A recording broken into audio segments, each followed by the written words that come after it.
The following program is produced by Marshfield Community Television.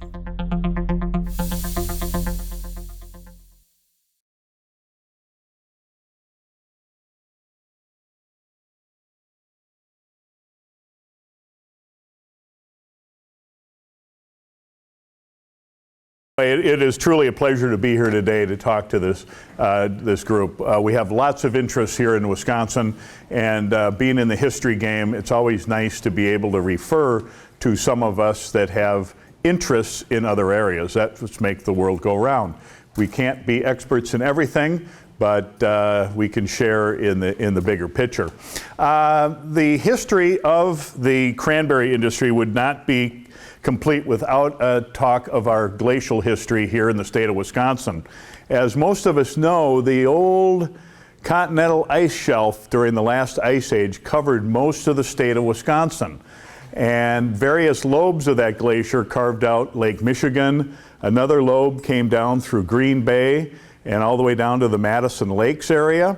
The Kettle Moraine country was a moraine pushed up by the Lake Michigan lobe and the Green Bay lobe. But what I'm more interested in is the Wisconsin Valley lobe that came down from the northeastern part of the state, and the southern end of that glacier ended just north of us. Plainfield, Stevens Point, Marshfield, and so on. And the Great Glacial Lake was formed by the melting of that particular Wisconsin Valley lobe. And what was interesting as that glacier continued, here we are up in Grand Rapids, Pittsville, Black River Falls area, the northern shore of the old glacial lake. So as that Wisconsin Valley lobe started to melt, it filled up the central part of the state, and it was called Glacial Lake, Wisconsin.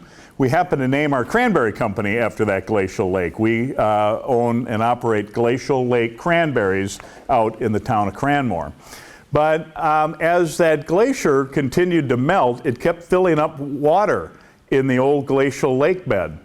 And originally it started to overflow its banks to the northwest and formed the Black River that flows into the Mississippi at Trempealeau. And but all of a sudden down here in Devil's Lake, it started as a little trickle. That lake kept filling up with more and more water. The lake was held back by the Baraboo Range, and all of a sudden a little trickle turned into quite a gully wash. And that glacial lake, which at one time was 150 to 175 feet deep, drained in a matter of days. Not weeks, months, or years, but in a matter of days. And it came down right here through Kilbourne, which is now the Wisconsin Dells. And the draining of Glacial Lake, Wisconsin created the beautiful dells that we know of today. Those dells are about 150, 175 feet tall, but because of the dam that was put in at Kilbourne, or Wisconsin Dells, we can only see about half the dells, or half of those that cliff. What's interesting is H.H. Bennett, of course, the well-known photographer from Wisconsin Dells, was able to capture the beauty of the Wisconsin Dells before the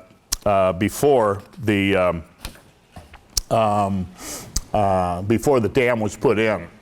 But most of the Dells rocks are covered underwater. Now, the cranberry also goes back thousands of years. Native Americans used the cranberry in their diet, usually dried and mixed with wild game to form pemmican, and which together with rice and other grains was a mainstay for their winter food supply. Also, cranberries were brought to the first Thanksgiving in 1621 in Massachusetts. So it has a long tradition of being a staple on our Thanksgiving tables. The early French voyageurs were familiar with the cranberry, and the Native Americans did supply the French with cranberries picked from the wild marshes here in the state. But they also benefited from the fur trade as well. But there was a lot of trading going on, and the Native Americans were able to trade cranberries for other products from the voyageurs. The first movement of wild cranberries in Wisconsin was basically a consignment of several boatloads of cranberries down to the mouth of the Yellow River near Necedah, Wisconsin. And they took those to Galena, Illinois, where they were sold by Daniel Whitney in 1828. So the bartering of wild cranberries goes back a long, long ways. So some of the first signs of the commercial production of cranberries began in about the 1850s down near Berlin, Wisconsin, and near Waushara County, Green Lake County area. Through the years, they found wild stands of cranberries growing in the marshes near Auroraville in Waushara County.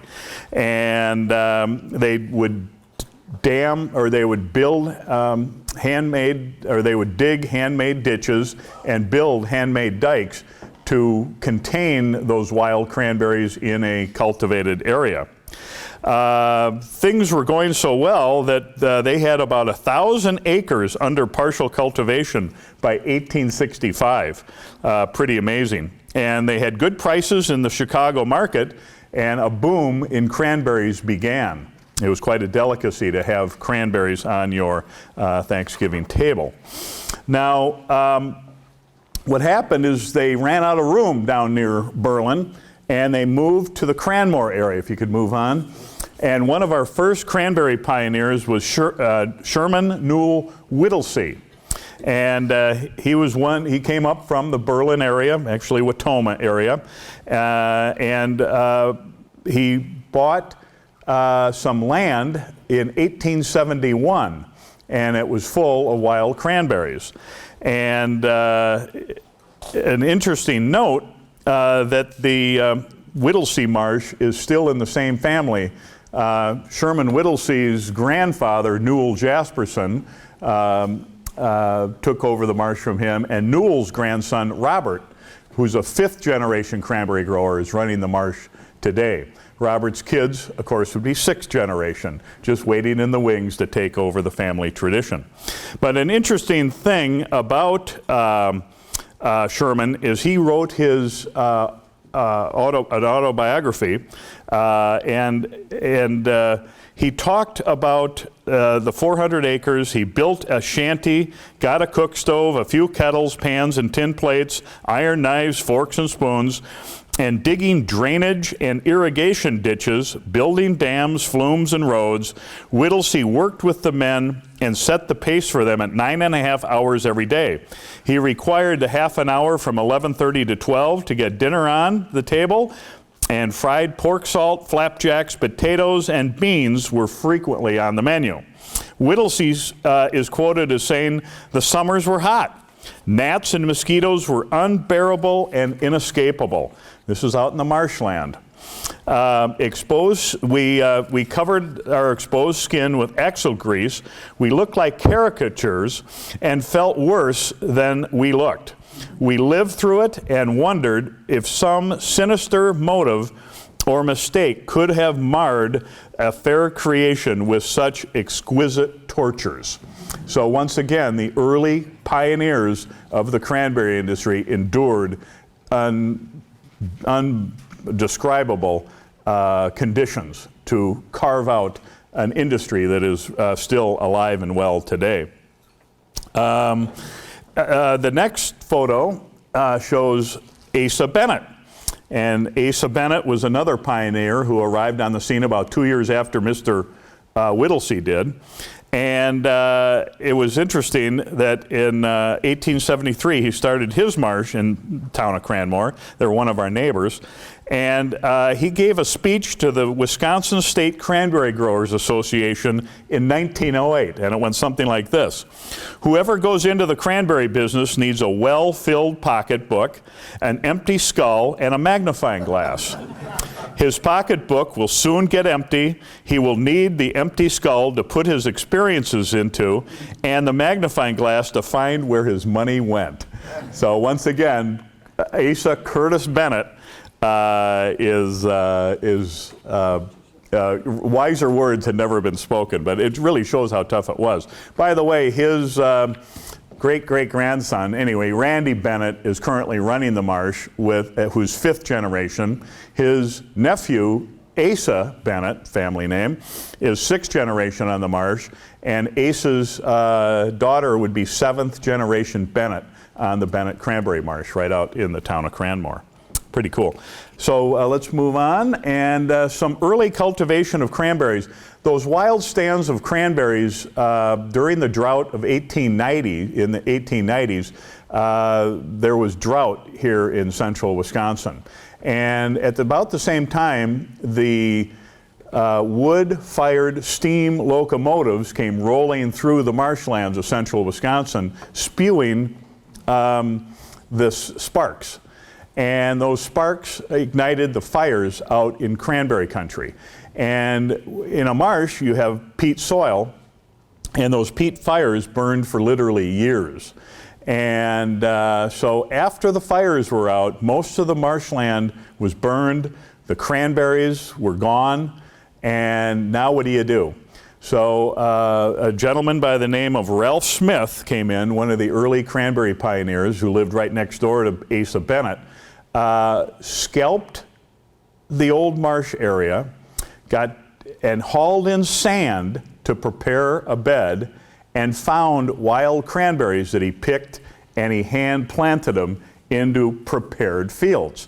So if you go to the next one, these are some of the first areas of cultivating the wild cranberry vine. And it was really, they had been doing some of this out in Massachusetts. So Ralph Smith was able to bring it, that's not Ralph, but anyway, they were able to bring that back into Wisconsin. And so he was able to find wild cranberries growing out in the marshland, cut them, and then hand plant them with a dibble. Basically push it right into the sandy bed. And then next photo. Once the cranberries have been planted, now he had to water them, he had to nurture them, he had to pull the weeds, he had to cut out the competition for the cranberry vines. And within a year or two, those cranberry vines will take root and start spreading throughout the bed. And eventually, after about 3 to 5 years, those cranberry vines will start to produce. That's still the way we cultivate the cranberry today, but very innovative movement in the 1890s and early 1900s to take that wild cranberry and turn it into a cultivated crop. What was interesting is we had that early picking of cranberries, which was done by hand. And once the cranberries were cultivated, the crop increased to the point where hand picking was no longer efficient, but the hand raking was. So we had hand rakers combing through the vines, harvesting that particular crop.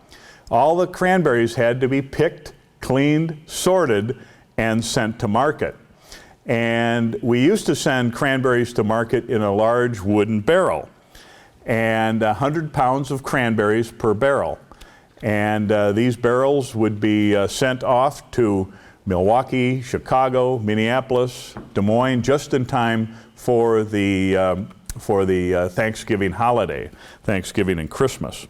But we still grow cranberries by the barrel. So we still sell cranberries by the hundredweight rather than a bushel of corn or a bushel of wheat. We still sell barrels of cranberries. But one thing that happened was it was a very difficult market. We were all selling our fruit to basically the same markets: Milwaukee, Chicago, Minneapolis, Des Moines, Madison area. So what happened is we tended to flood those particular markets.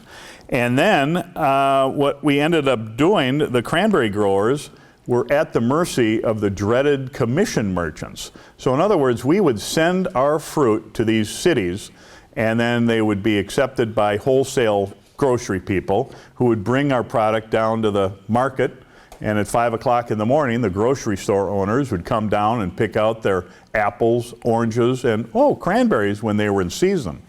And it was not always favorable to the grower.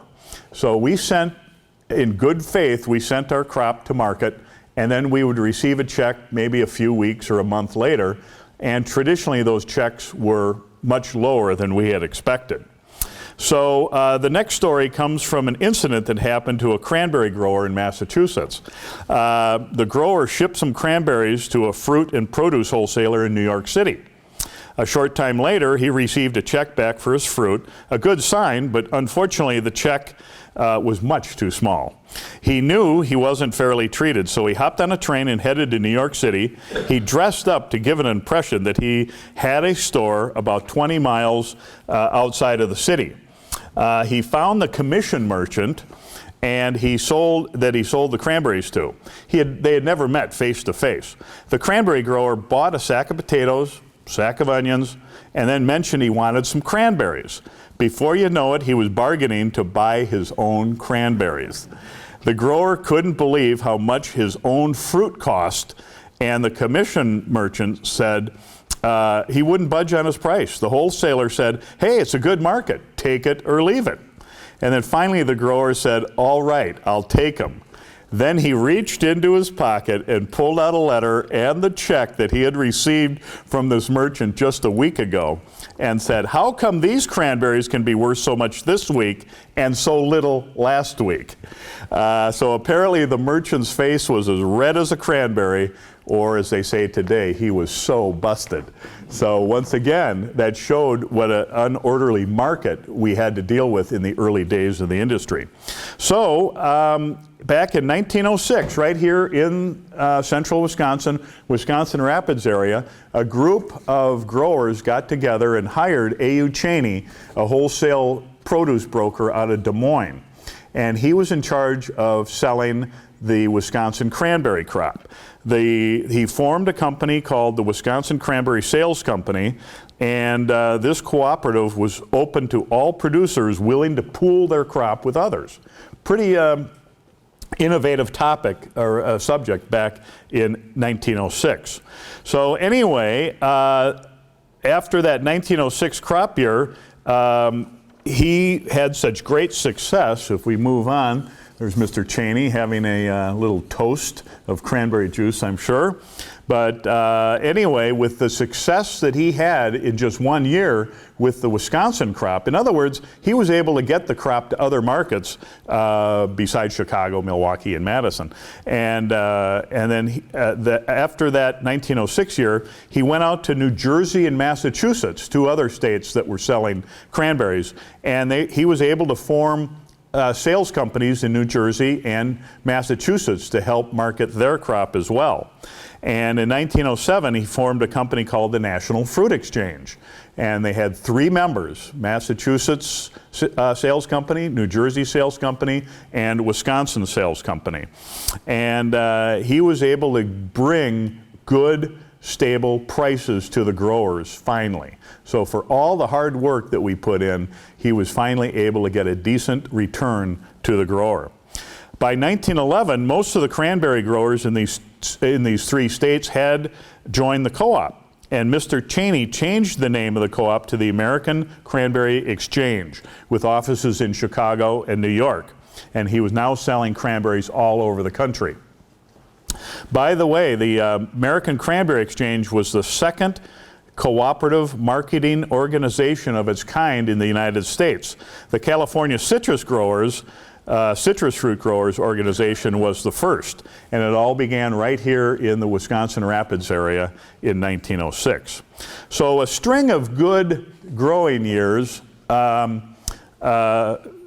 to somewhat larger crops. And the demand for our product was rather flat. As good farmers do, we always tend to overproduce for our own good. So in October of 1916, to alleviate this problem, Mr. Cheney had gone to a advertising executive in New York City, and he talked about an advertising campaign. And the first question that was asked of Mr. Cheney said, "What do you want to accomplish with this advertising campaign?" This is 1916. And Mr. Cheney replied, "I want to get people to eat more cranberries." And the advertising executive said, "Oh, eat more cranberries." So the name of the marketing, we were still the American Cranberry Exchange, but we marketed our crop under the brand name Eat More Cranberries, kind of a subliminal term. And the advertising campaign took off and really, really gelled. A lot of these ads were placed in the fall editions of Good Housekeeping, Ladies' Home Journal, and a lot of the ads had recipes on how to use cranberries. See another ad here. So it's fresh cranberry time, you know, how to make Eat More 10-minute cranberry sauce, stuff like that. Very, very popular thing. By the way, Mr. Cheney had a daughter, and they always referred to Mr. Cheney as the Cranberry Man. And so his daughter picked up on this, and she came up with a little figure of a man with cranberries. And that became the logo for the Eat More Cranberry Company. Kind of cool. But anyway, so the 1920s saw a real boom in the industry, and people were buying the fruit. They would see cranberries, they knew how to make them, and it was really quite a beneficial thing. Now, an interesting thing happened in 1930. If we move on, there was a group of 3 growers, 2 in Massachusetts and 1 in New Jersey, that banded together, and they started producing a product and canning it, canned cranberry sauce. And the name of the company they started was a company called Cranberry Canners Incorporated. And they sold their cranberry sauce under the marketing name of Ocean Spray brand cranberry sauce. And it was really something. Go to another ad. They really took to the advertising very, very nicely and came up with all kinds of ways to utilize the cranberries. A gentleman by the name of Marcus Uran was one of the 3 founders of Ocean Spray, and he was really the brains behind the Ocean Spray brand. And Mr. Uran was a very forward-thinking individual. He looked to the day that most could not imagine, a day when women would leave the kitchen and do their work in offices. Can you imagine that? This is back in the 1920s, 1930s. But actually leave the kitchen and do their work in offices. Now, don't shoot me, I'm only the messenger here. But anyway, he also saw an age approaching when convenient prepared foods would be the norm.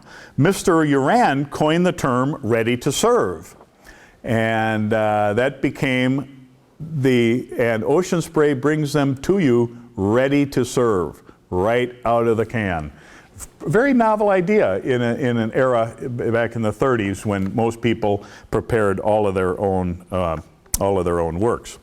Now, as the years went on, the advertising campaigns continued.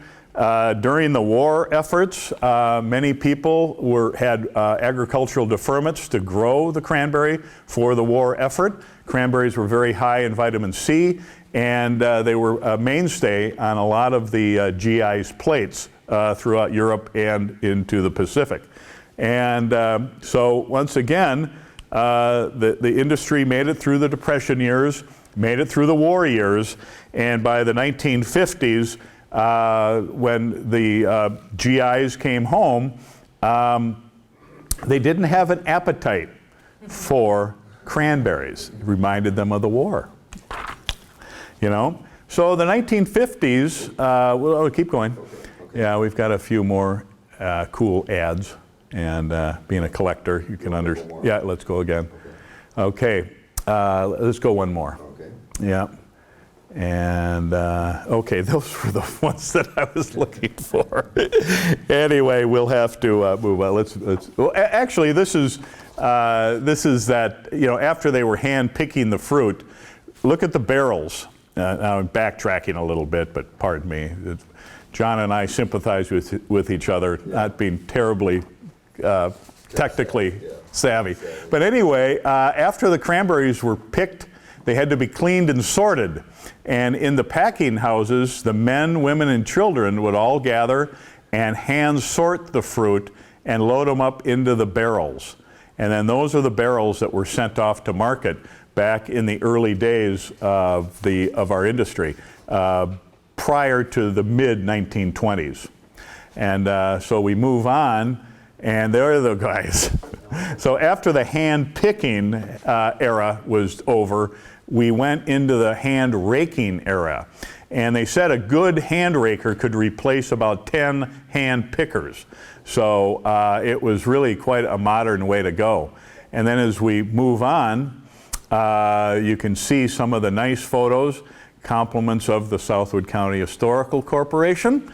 And let's see the next one. They comb through the vines, they dump the cranberries into a box, and take those boxes over to the edge of the bed where they will be further dried and eventually sorted and sent to market. We can go again. And so here we are after the war. And,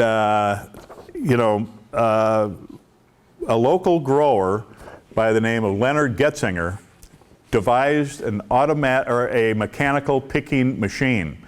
And it was manufactured right here in the Wisconsin Rapids area by Dana Machine. And basically, now we eliminated all of those hand rakers, and we were able to come through the beds with a hand picker. Now, most of this fruit, again, is going to be used for the fresh fruit market. So let's go on to the next one. This happened to be on our marsh in 1959. Gene Winker had just graduated from Nakusa High School and was on his way to the Navy after the fall harvest in 1959. Next. And but anyway, you can see they were able to ride one or walk behind. But this was a very gentle picking process that picked the cranberries that we marketed for fresh fruit. Let's go on. And we'll tell the rest of the story. But during the 1950s, with mechanical harvesting and a rather flat market, we struggled through the 50s. 1959 threw the cranberry industry a curveball.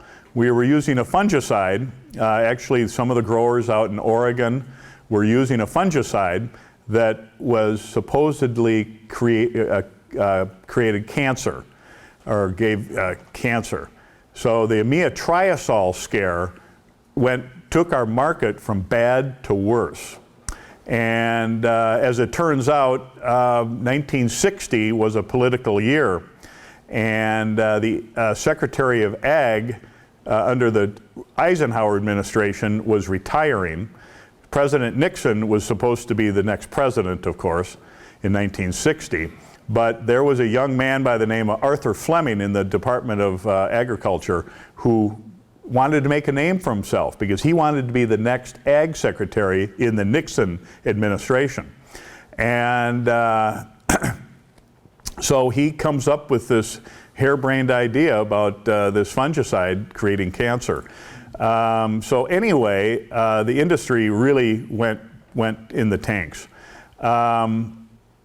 By 1963, Ocean Spray, of course, had their cranberry sauce. They had a cranberry juice cocktail, which was unsweetened and rather tart. And they also had they had the fresh fruit, the juice, and the sauce. And in 1963, they introduced some apple juice into their cranberry juice. And this gave us the first cran drink. So necessity is the mother of invention. And we credit Ocean Spray. If there's a Cranberry Hall of Fame anywhere, there should be a bottle of cran apple sitting on top because that's exactly what saved our industry. So our industry shifted during the 1960s, 70s, 80s, and 90s from a seasonal fresh fruit to a product that was available in the grocery stores year-round, shelf-stable product available year-round. And it was interesting, that cran apple led to cran grape, to cran strawberry. At one time they had cran prune, but apparently that wasn't a big seller. But anyway, it was kind of interesting. So the industry really took off, and very prosperous times for the cranberry growers, thanks to the juice and the healthiness of the juice. Well, as all good farmers do, once again, we started overproducing in the 90s. Everybody and their brother got into the business, plant more acres. And then all of a sudden, to meet the needs of some of those, we can go back to the other one, but to meet the needs of that surplus of fruit, Ocean Spray came out with the Craisin in the mid-90s.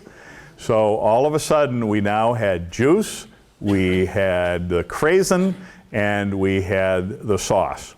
And a short time after that, we started marketing our cranberries worldwide. So now approximately 30% of our nation's cranberry crop goes overseas to Europe, to Japan, to Australia, to China. And if these tariffs don't kill us, we hope to be able to survive for another generation or two. But the cranberry industry has evolved, and like every industry, they had to make the changes. And the cranberry industry certainly met those changes. Right now, what we're dealing with is somewhat of a shortage of employees. It's hard to get seasonal employees to help harvest our crop. So the cranberries are grown on a low crawling vine. This is how we do it today. So we grow the cranberries in these prepared fields, very thick crop, and then we flood the beds. During the growing season, you can walk into a cranberry bed in your stocking feet, not even get your feet wet. If we go to the next one. Our first stage of the harvest now is we put a very shallow flood into those cranberry beds. And then we come through with a tractor. What are you doing driving a tractor into your farm field? Well, that sandy, acidic soil supports the weight of a small tractor. And anyway, they ramp in, and then the tines on these machines will brush over the tops of the vine and gently knock the cranberries off the vine into the bed. After the machine has gone through the whole bed, now mind you, these beds are large rectangular fields surrounded by a ditch and an earthen dike. So we can move water into those fields at harvest time to harvest the fruit. The cranberry has 4 little hollow air pockets that allow it to float. Next slide. Now, all of a sudden you start seeing all the berries. This area hasn't been picked yet, and this area has, of course. Next. And on a beautiful fall day, I don't think there's anything more beautiful than a cranberry harvest. It really is quite remarkable. And once the cranberries are all separated from the vine, we can haul in or bring in more water, so the water level is up above the vines, and the berries will float freely to one side of the bed or the other. And it's really an incredible sight when you see the blue water, the green grass, the ruby red cranberries. It really is a stunning sight to see. By the way, this is about where the Ocean Spray cranberry guys would be shooting those commercials. And so that's really become an extremely, once again, going to advertising, it's been an extremely successful advertising campaign for our industry. If we go to the next one. But in order to gather up those, there's our daughter Allison, but in order to gather up those cranberries into a corner of the bed, we have to use this yellow boom system. So basically, our large rectangular fields, we have to start at one end of the field, and we bring that boom all the way down to one of the corners. And then at that point, oh, next one. Tried to click it with this one. Yeah. So now, so basically we started up on the far end of the field. We laid down that yellow boom, and then 2 tractors came down the road next to the beds, and we pull all the berries down to one corner. And actually, this is probably where the Ocean Spray guys would be standing.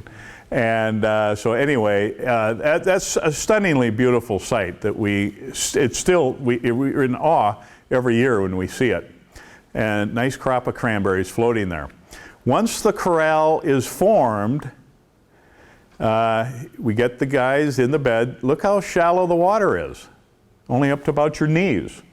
But it's deep enough to float the berries all the way down to one end, where they are eventually elevated up into the back of a waiting truck and then taken to a receiving station where the fruit will be further cleaned and sorted and put in a freezer to be ready for processing. We grow 60% of the nation's crop here in the state of Wisconsin. Right here in central Wisconsin is where the majority of the cranberries come from.